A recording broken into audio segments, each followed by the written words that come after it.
meditated. Musically meditated. Musically meditated. Welcome to episode number 5 of Musically Meditated. I'm your favorite podcaster's favorite podcaster, Joe Riley, and I'm here with my Serbian sidekick, the best producer ever, the greatest podcast producer of all time, Sret Dog. What's up, Sretin? What's up, man? How you doing? I'm doing great. What's your favorite Halloween song? Halloween song? Do you have any Halloween, like any music in general that just gets you pumped up for Halloween?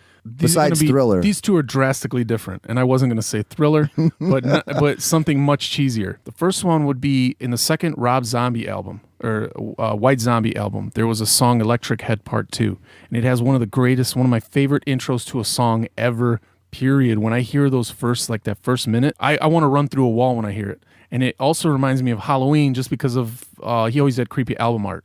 And the second one... That's a great album, not to cut you off, but that's one of the best, I don't want to say it's one of the best heavy metal albums of all time. It's great. It's like definitely in the top 25. What is it called? The Sexorcist, or not the Sexorcist, but it's something I think that like was the first one. Sexorcisto. Oh, are you talking Astro Creep? You're talking Astro Creep? I'm talking Astro Creep. Okay. You're the guy. I'm not the guy. I'm just talking like people that are listening are going, tell the dummy to shut up. No, go though. But that's so that's my first one. And then the other one that's a total opposite is from The Nightmare Before Christmas. That's cool. This is Halloween. Yeah, it's a great track. I like that one. Yeah, Tim Burton, he's the man. It's catchy. It is catchy. I love Thriller. I kind of put that out there. Who doesn't love Thriller? I mean, Wacko Jacko's the guy.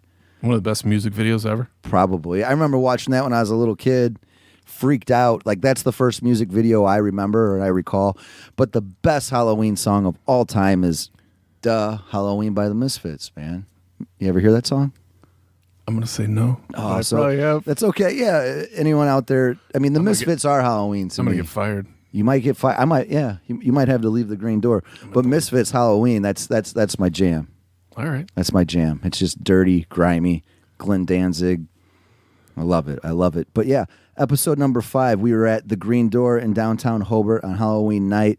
There's something going on next door, it looks like. What is that they do there? They're doing Rocky Horror. Usually do it Saturdays at midnight. They're doing it tonight at 8 p.m. So it's a treat for those people that have normal human bedtimes. That's right. At the Art Theater. We're right next door to the Art Theater, downtown Hobart. Come here, buy books, buy stuff. Last week we had a guest, Kyle Norris, and we did bring up the vinyl spin and vinyl play and listen we had, and it was a nice turnout. We had a great time. I was turned on to some really good tunes, and it was awesome. So that will be in the near future as well. Had a really, really good time. So once again, please come to the Green Door. Check it out. Every book is $1. There's some awesome art on display and also for purchase. We have the zine magazine independent thing going as well. Here at the Green Door, you could purchase it. And isn't there an upcoming zine? Yeah, if you go to the Facebook page, we're going to have a zine night soon. I don't want to misquote the date. If you go on the Facebook page, we'll have that. We're also going to have vinyl night again, because that was actually, like you said, that was great. It was great. And then we'll also have an artist feature night soon. So just go to the Facebook page. We'll have everything. Everything will be planned out. We'll have a definite date, like in the next 24 hours, actually. We'll have everything set up. Great. And a shout out to Mythos. That's the two gentlemen that's the main zine. Is that the best way I could put it? Yeah. Right. So their Mythos is they started a publishing house for zines. So if you're a local person that wants to do a zine, hit them up. And what's a zine? Tell the zine as quickly as I can say. It's usually a self-published. You kind of do whatever you want, whether it's poetry, a short story, drawings. And there are certain ways that you're traditionally supposed to print it out, put it together, and publish it. Like I said, again, if you go on the Facebook page or you go to our Instagram page, Green Door Books, you could find out and you can contact them. They'll explain it all to you. It's a very interesting way to get your thoughts and artistic energy out there. If you want to write poetry and you want an audience, they can hook you up. Absolutely. The easiest way right off the bat, first go to our Facebook and check out when the zine night's going to be. And then come in and hang out. You'll see both of them, Nathan and Alec, and they'll explain everything to you. They're super nice, they're super cool, and they're super interested in any artist voice that's in the area. They're real locally minded, so just like we are. Yeah, like we are locally minded for the region. Nothing against Chicago. It's a very good local scene for inspiring new artists. Yeah. From drawing and illustration to writing. Any way you want to do it, you should do it, and definitely check it out. But let's get into this. Let's talk about some music. I'm really, really nerded out. and I'm really, really pumped up because a release was just dropped, and it's one of my favorite bands at the moment, maybe of all time. And not only that, it's probably my favorite record by them. And when I say nerded out, the way they re-released this, it was a 5-box set LP, and it came out maybe 4 or 5 days ago. Don't quote me on that. And I kind of stumbled across it by accident. It's The Queen is Dead by the Smiths. Oh. So I'm really, really pumped up to talk about that because, yes, it's an old school album, but I believe it was number 218 out of 500 greatest records of all time on Rolling Stone magazine, which is awesome. You know, I mean, that holds a pretty high level. NME magazine, that's in the UK. The Smiths are from Manchester, England. They rated it the greatest album of all time. And not only that, they were always fighting with the lead singer of the Smiths, the infamous Stephen Morrissey, that just goes by Morrissey. I like Morrissey, and I'm going to try not to talk about Morrissey maybe after this podcast, although I am going to go see him in a few weeks in Chicago at the Aragon. Yeah, I think it's the Aragon. But at any rate, yeah, The Queen is Dead. This is the Smiths' third album. They were only together from 1982 to 1987. This one was released in 1986. There are 10 tracks, and when it came out, it went number 2 on the UK charts. It speaks for itself as far as record sales go. The best way I could describe this album, it's emotional, it's very melodramatic, it's sarcastic, it's poetic. I really think that it changed pop rock in general, and it's very thoughtful, very, very, very thoughtful. And when I say emotional, dramatic, and sarcastic, poetic, those terms, I'm saying that from the way Morrissey approached it lyrically. He is a very big follower of Oscar Wilde, and so am I. Oscar Wilde was a very dainty, flamboyant, sarcastic personality, and that's exactly what Morrissey is, and that's exactly what Morrissey did with this album lyrically. Now, musically, with this album, it's amazing too. Johnny Marr, the lead guitarist, is just a bad dude when it comes to guitar. He doesn't use distortion, never has, never will. Maybe he has in his solo stuff, but with the Smith stuff, not at all. And he has a really good, a flanger sound, a chorus sound, a lot of wah, but it's always a clean tone, and he does some crazy, crazy trickery. There's some songs that he wrote in like prior albums that he forgot how to play because they're so technical. Johnny Marr really shines on this, and I think it's the best relationship between Marr's songwriting musically and then Morrissey's lyrical content. Together, it has a lot of slopes, a lot of ups and downs, but it's very romantic and jangly, but at the same time, Morrissey comes in, like I said, with his really emotional and sarcastic stuff. So the first track, The Queen is Dead, which is the title track, it opens up the album. It's probably my most favorite song on the album, and it starts off with like a really, really strong drumming tom-tom beat. The bass comes in, it has a cool like chorus, thundering, flangey sound. This is the Smiths' most aggressive work. It comes at you, musically and lyrically.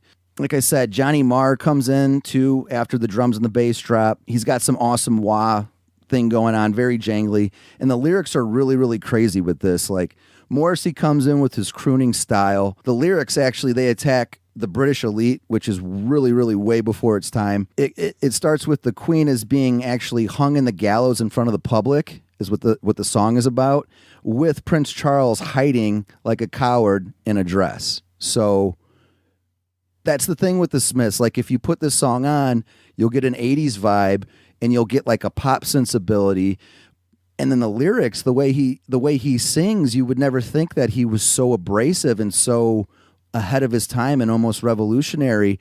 And to literally attack the monarchy like the British Empire like that in 1986, that's a big deal. Like, no one, I mean, some people would do that, like turn against the Queen or Margaret Thatcher, because this album was originally supposed to be called Margaret on the Guillotine. That's very intense. And they're like, I don't know about that. But Morrissey actually put that as one of his songs on his solo, I think it was his first solo debut album. There's a song called Margaret on the Guillotine. So very intense stuff here. Like I said, it's a great opening track.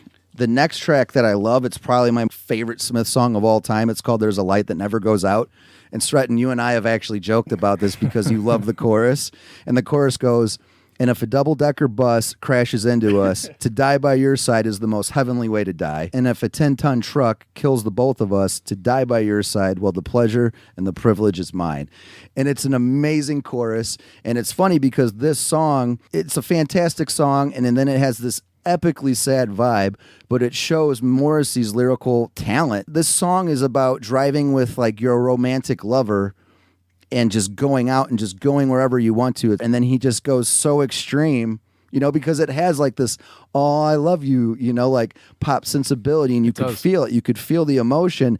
But then, like I said, being quick-witted and like a wordsmith, he goes into that chorus that I just said. Even the way he sings it is sweet. It is sweet. His delivery, his vocals, it's like sweet. But then he says that. We go back and forth on this because it actually is, to be honest, because I goof on the song. I goof on a lot of his songs. It's ridiculous what he's saying, but it's really, really good. And if you get into it, and big Smiths fans or Morrissey fans love those lyrics, love it. When he said, that's like the favorite part of that song to them is the part where they sing that. Yeah. You go to a concert and that's when everybody just starts like head in the air, eyes closed, singing along, you know, to that stuff. So I got to give props to that. It's a really good song. As much as I goof on it and as silly as it is to me, it's not silly. It's really good. Right. It's really, really good. So I agree with you. And with this release, like I said, you could get a 3 CD thing and then a DVD. I got the albums, you know, the actual vinyl. So it's five vinyls. And what they redid, they remastered this. Then they gave you the demos. Then they gave you a live recording in Boston. Then they gave you different outtakes. Like, it's a really good collection of really, really good songs. And The Light That Never Goes Out is just an absolute classic. And Johnny Marr and Morrissey go together like any of the greats, in my opinion. You know, there's just like a connection between singer and then songwriter. And not to take anything away from Andy Rourke, the bass player, or Mike Joyce, the drummer, but you can tell like Morrissey was the nerdy kid in the corner in your class, and then Johnny Marr was the one everybody wanted to be, that was the extrovert, you know? So when you get those two together, those two dynamics, it just really, really shows. And that's what I love about the Smiths. That's what I love about this album.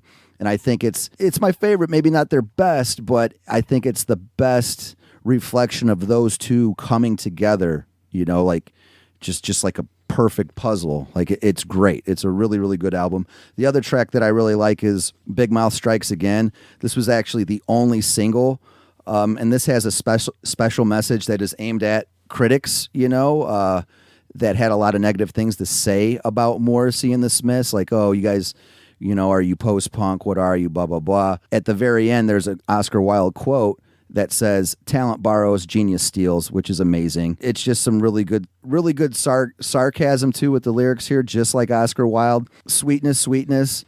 I was only joking when I said I'd like to smash every tooth in your head. Like, that's pretty extreme. And the delivery, too, like, it's just violent, but you would never think this style of music would have such sarcastic, violent imagery. And like, when you really read the lyrics to these songs, it's just amazing. I have a question. The timing, you know more about rock history, especially in England. That's where punk started, right? Yes. So, and punk started in the 70s. Yeah, this is post-punk. So this is post-punk. This is post-punk. Lyrically, he's going after the man. Lyrically, is he considered, say, I don't know, name a random punk band. Well, the first post-punk band, like, the Smiths are from Manchester. Joy Division was really the first post-punk. Is post-punk considered the evolution of punk, or the first branch off? First branch off? Because it sounds poppy. It sounds good musically. It sounds like a band as opposed to punk, where it's just like easy chords.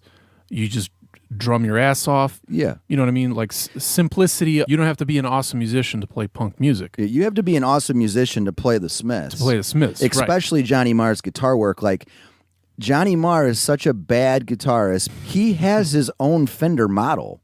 Okay, yeah. So think about that for a second. If you have your own Fender model guitar, you're a badass guitarist. Like, you know, Kurt Cobain has one. I mean, we could go on for hours, but Johnny Marr is an awesome guitar player. He never tries to really take over. And Morrissey and Marr produced, like they had a producer, but they were the final production guys. And like Marr was humble in a sense with a lot of the recordings. Like he never tried to take over. He wasn't this guy that was going to like put out some really bright solo, like, hey, look at me. Like he was melodic. Like you kind of really have to listen to the guitar when you listen to the Smiths, you know, like you got to hear the intricate sounds. And I think a lot of it is because he's got a clean tone and he doesn't have anything distorted. But to call the Smiths punk, that's kind of extreme.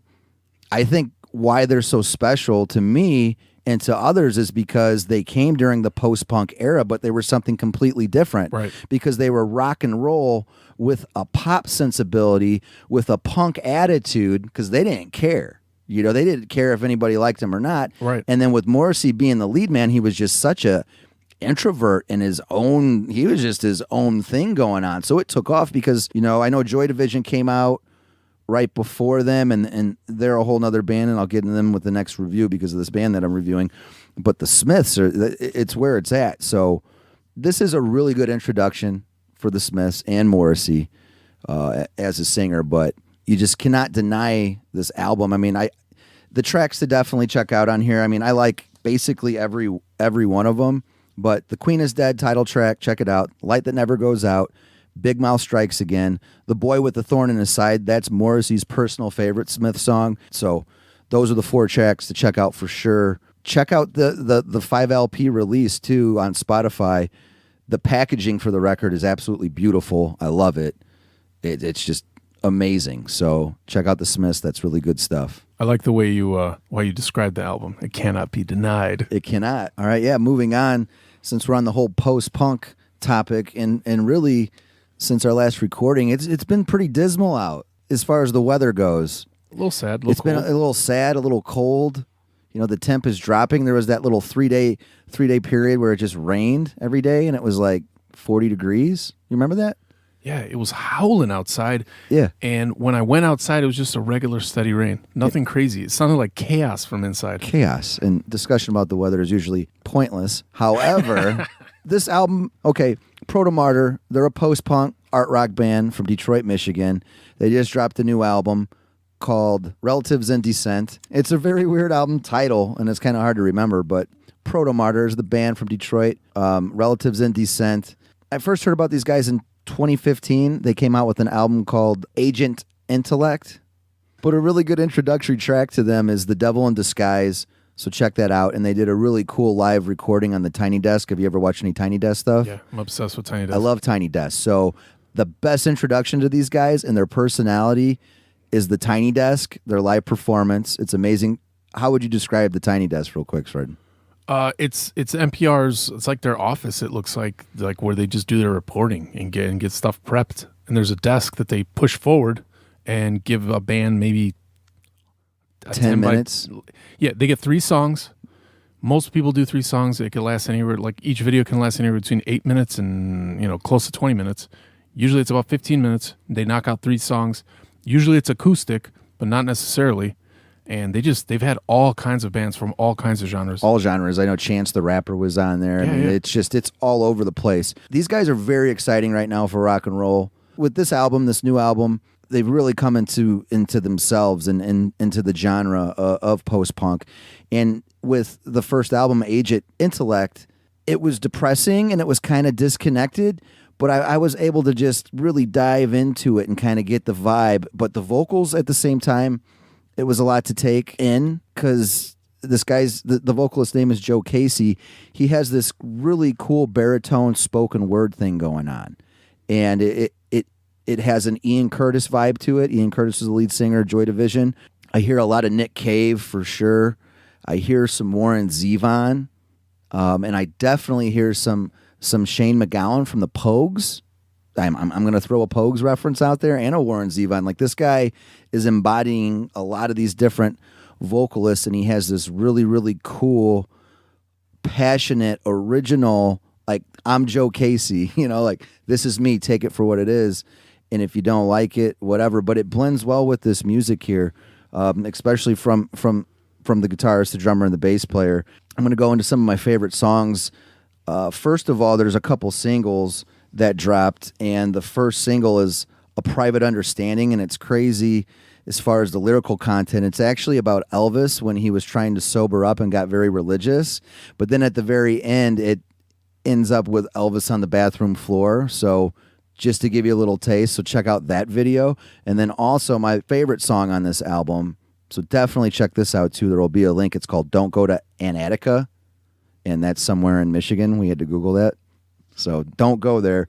But that song has some really, really cool chord progressions, really cool drums, really cool bass, like a gritty, dirty bass. And you hear a lot of Joy Division here with these dudes.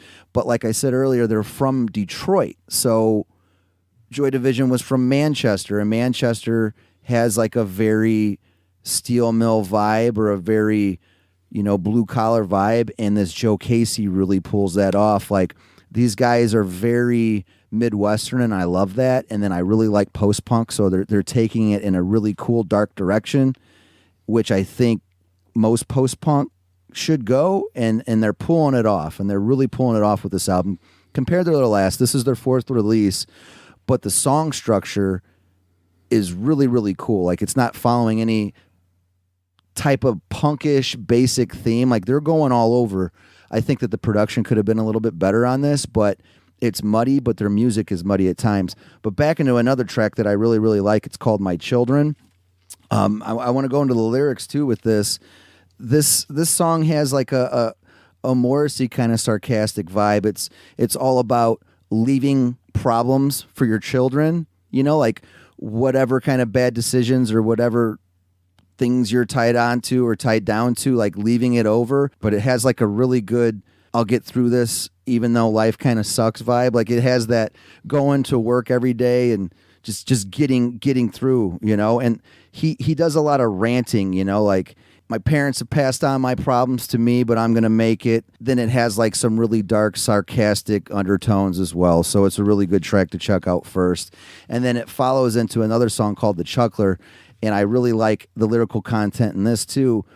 It has musically, first of all, it has like a really crazy build up. It just starts off with bass and drums, and then it goes into him doing like a spoken word kind of like poetry vibe. He just keeps going into, the same redundant thing over and over, but then it takes off into like a late 70s, early 80s post-punk vibe. But the guitar kind of the guitar distinguishes the chorus, but with the chorus, what the guitar it's following the regular theme, but with the chorus it gets aggressive and it gets real noisy and really grimy and really punky. And I just like how this track just kind of keeps you on edge, like it keeps you uneasy. This band really reminds me of, if you're anticipating, like you're going up a roller coaster and you hear each clunk and each ricket, clunk, clunk, clunk, clunk, and then finally it goes down, but it keeps that same pace. That's exactly what these guys do.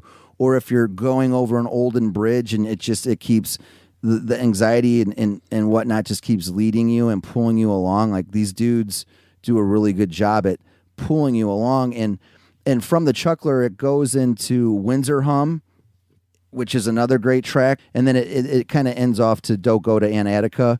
But you definitely got to check these guys out. I think they're a really good thing for rock and roll. I love the fact that they're from the Midwest. And if you're into that spoken word kind of vibe, like he kind of has a national thing going on too with the baritone voice. So people that like the National, check these guys out. They were just in Chicago maybe a couple weeks ago. You got to check these dudes out. Side note, yeah. Song structure: introduction, verse, pre-chorus, chorus/refrain, bridge, conclusion/outro. Yeah, so the bridge, you could maybe piece this together. I don't know how you're going to do that. Yeah, I'll get it. Okay, but with the Chuckler, the bridge, like it's a really interesting way to piece a song together, but the bridge into the chorus, the guitar takes over and leads you while the rhythm section is still the same. So it's got this really like anxious build up, and then it kind of has this climax of, oh shit, like just kind of noise. But I think, like I said, these guys are really, really good. They got a good melodramatic, depressing vibe, but it took a while for me to catch on to these guys a few years ago, but I'm glad that they put this out. And I would definitely give this album a strong 8, like a B minus, an 80% on a test wise. Like it's pretty tight, pretty solid. So definitely go check out Protomartyr, Relatives in Descent. Now, I want to get into my track review as far as singles go. There really wasn't a lot out there. The track that I liked that came out, it was a grower, not a shower, A Perfect Circle, and they're coming to Chicago. Yeah, I was wanting a Tool song. I'm a Tool fan, obviously. Tool, the singer, James Maynard Keenan, is the lead singer for A Perfect Circle. How do we get him on here? I don't know. Talk about wine. I'm going to work on it. We're going to work on that. Check out the new A Perfect Circle track. It has some pretty cool song structure, a little bit different. I hear their 90s feel. Maynard comes out vocally with a different pitch in his voice, but he has his typical atheist, I don't care kind of vocal going on, like a preacher sense. But it was my favorite actual single drop this week. And a couple shout outs to records that had birthdays. The Deftones Around the Fur had its 20th birthday this past week. And that album's on my top 10 favorite of all time, probably. And really, really helped me change my taste in music and go from there. So check that out. We might do a review like about that sometime. But yeah, happy birthday to that album. And then also, Stretton, you went to a show this past week. Let's get into that real quick. Who did you go see? I went to go see Arcade Fire. Okay. Anybody that has a problem with the way I just pronounced that, take it up with me. That's how I say it. It was great. It was awesome. And this is coming from someone that I've heard of them. I've listened to their music. I listened to there's the couple tracks that have been on the radio lately. There's one that sounds like an ABBA song. That they just keep repeating. I can't remember the name of the song, so the people that do know, they'll get angry with me. But I think every time I speak about music, anybody listening to this gets angry with me. But the energy, it was nonstop. It was the first concert in a long time. Even if a concert is absolute insanity, I end up checking my watch, or I keep checking how long we've been there. It was 2 hours straight. No stopping, never check my phone. What I've got into the habit lately of, if I go to a concert, I will, I have a little app on my phone, and it's not the greatest recording, but I'll record an entire show.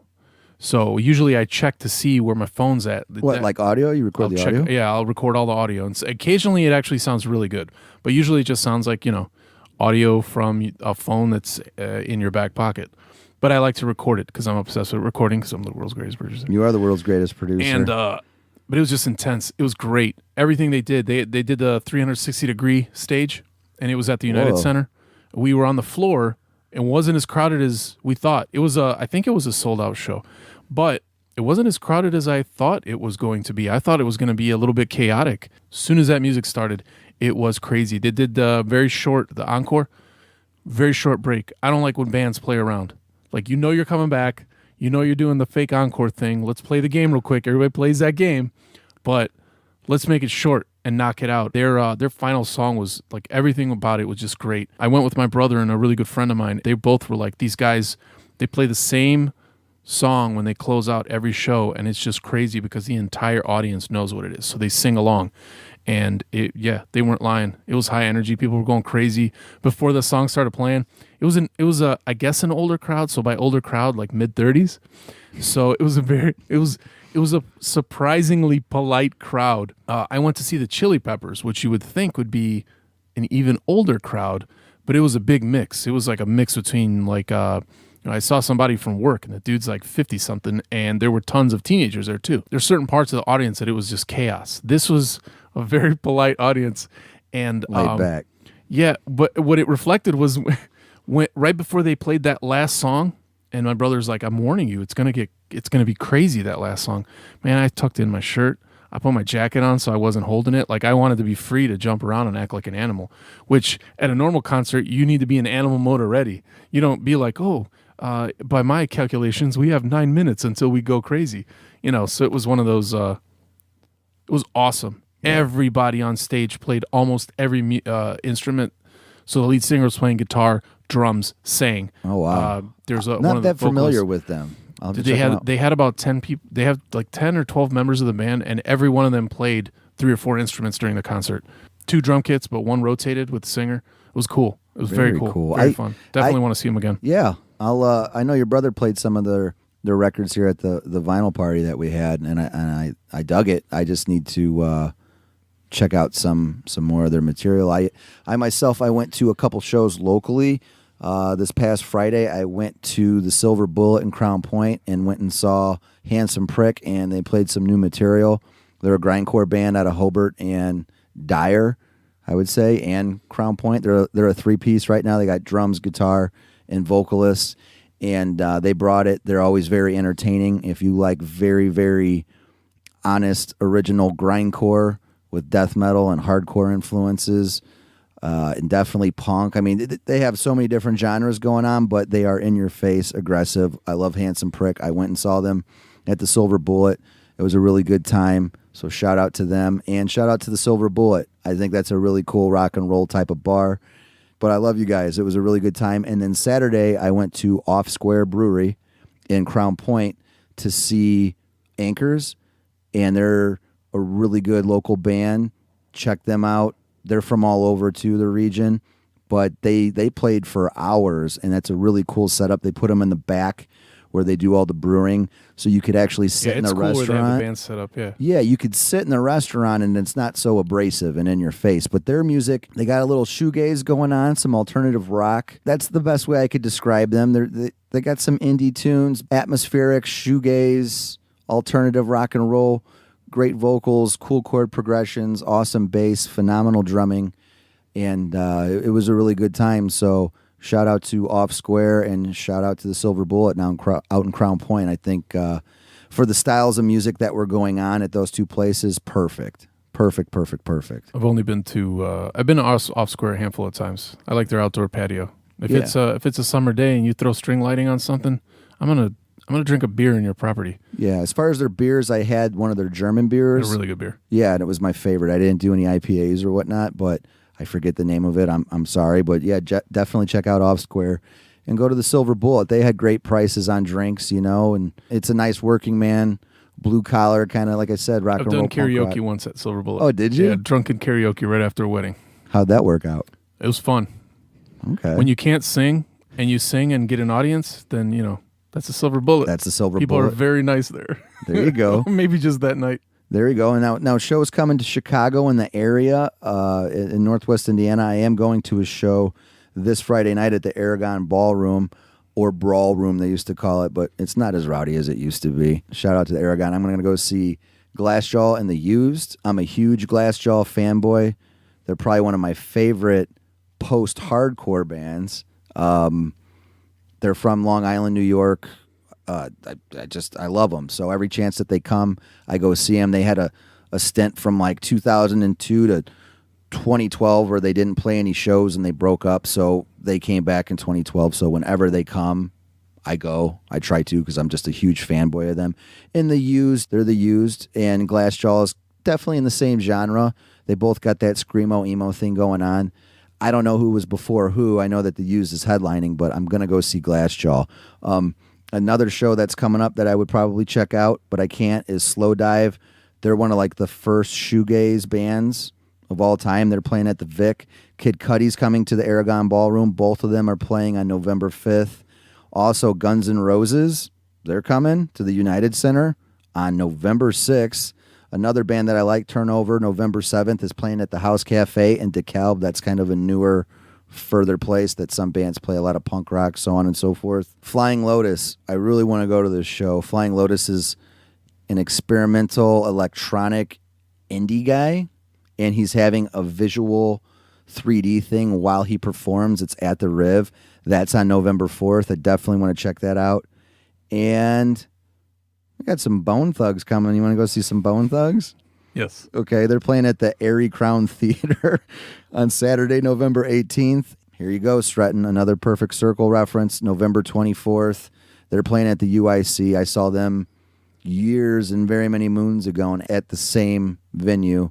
The Mars Volta opened for them. It was a really cool show. And then the same night, Cannibal Corpse is playing at the Talia Hall, who did release a new track. Cannibal Corpse is always a good jam, one of my favorite death metal bands of all time. And then another show that I'm going to, check it out, Morrissey at the Riv, November 25th. Hopefully he doesn't cancel. Fingers crossed. Fingers crossed. We'll have to wait and see. But yeah, thanks for tuning in to episode number 5 of Musically Meditated. I'm Joe Riley, your favorite podcaster's favorite podcaster. This is Sretton. Please come to the Green Door, check it out, buy books, and also please come and check out Kyle Norris. He was our guest last week, who will be at the Art Theater, 230 Main Street on Black Friday, November 24th, 2017. Please come, show some support for local artists. See you next week. I'm Musically Meditated. That's right. I'm musically meditated. That's right. I'm musically meditated.